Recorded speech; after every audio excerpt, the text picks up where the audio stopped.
Bismillahirrahmanirrahim.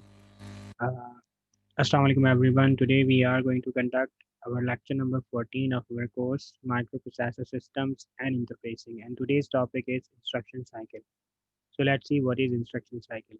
Instruction cycle. Instruction cycle is defined as time required to completely execute the instruction, right? So it is a time which is required to complete the one instruction, right? And it has uh, you know that whenever instruction is executed uh, on the backhand, there are number of steps involved inside execution of one instruction, and those are you can list them as four basic steps. So these steps include decoding, read, process, and write. Right.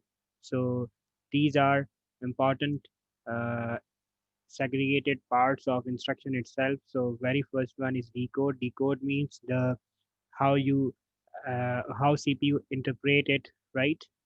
Read after the interpretation of instruction, CPU need to read the specific information either from input device or from memory, right? So it is an access time to that specific location, right? And the third thing is process. Once it has accessed the data, and then it has to apply the operation, and once that operation is finished, then you need to store that information somewhere, or you need to write the certain information in the memory or to the output device. So these are the basic steps which are involved in execution of almost every instruction. So decoding, interpretation or translation into machine code, so that CPU does know that what has to happen. Then it access some information from memory or input device, right?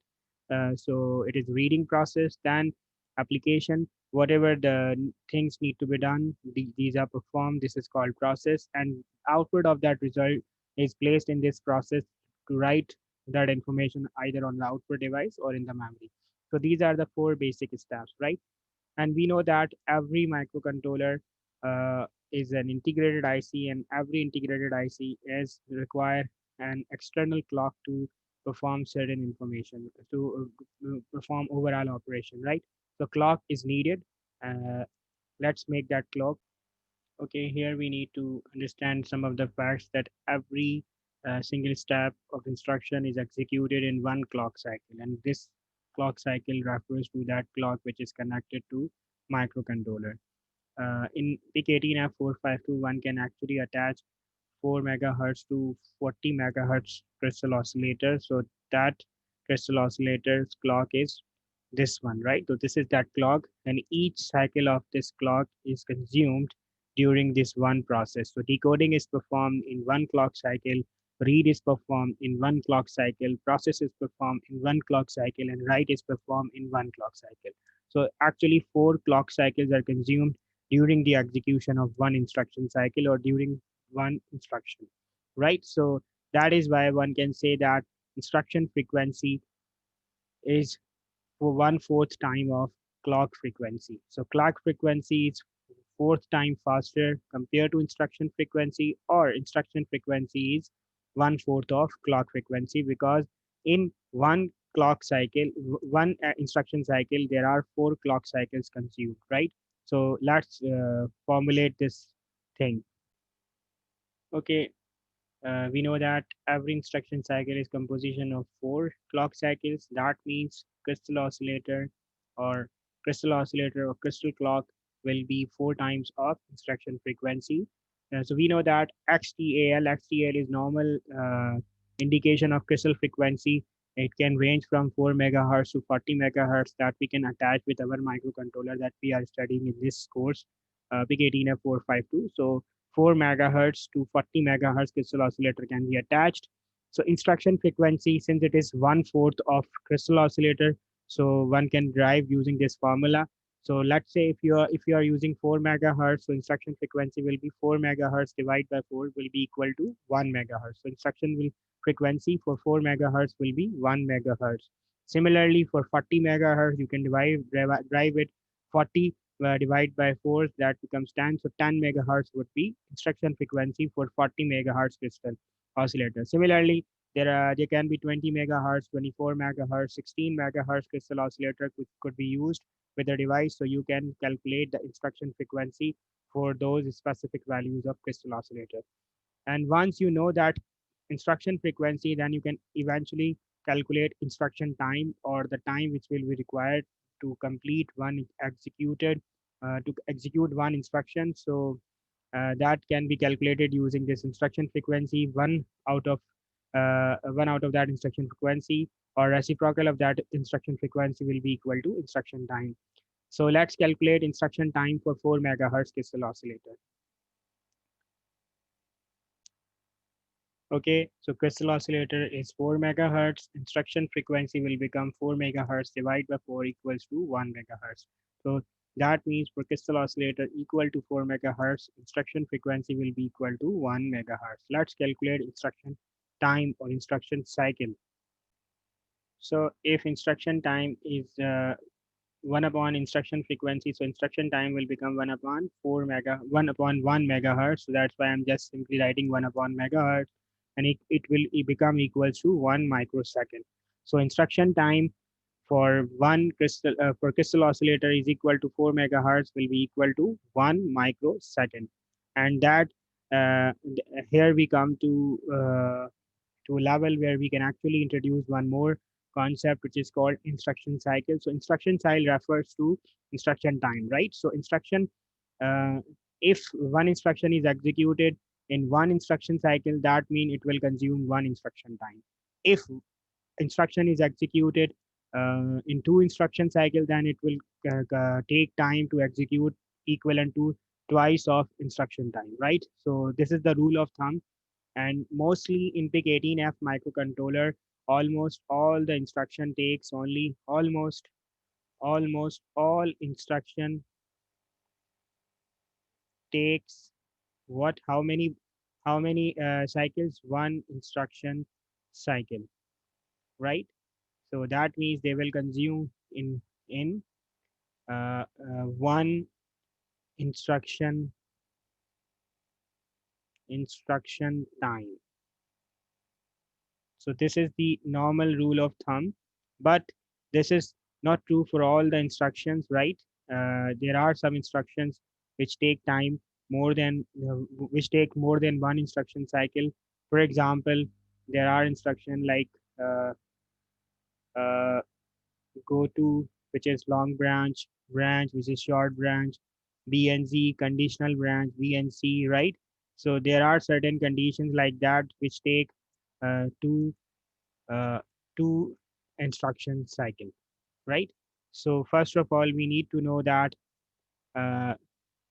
that what kind of instruction we are talking about. So if we are talking about some simple instruction like move literal to working, or move working to file, those instruction will take only one instruction time. So we can actually just say that one instruction time. So if for example, you are using crystal oscillator for 4 megahertz, so one instruction time will be equal to 1 microsecond. But if you are talking about branch or BNZ or conditional branches, then it may take two instruction cycles, so it will be consumed in 2 microseconds. Hopefully, that concept have been cleared in your minds. If you have any question, you can post in comment section. But before that, before we conclude our video, we can actually calculate one complete program execution time using this logic, right? So let's write the. So this is a program that we are going to uh, take as an example program, and we will calculate the complete execution time.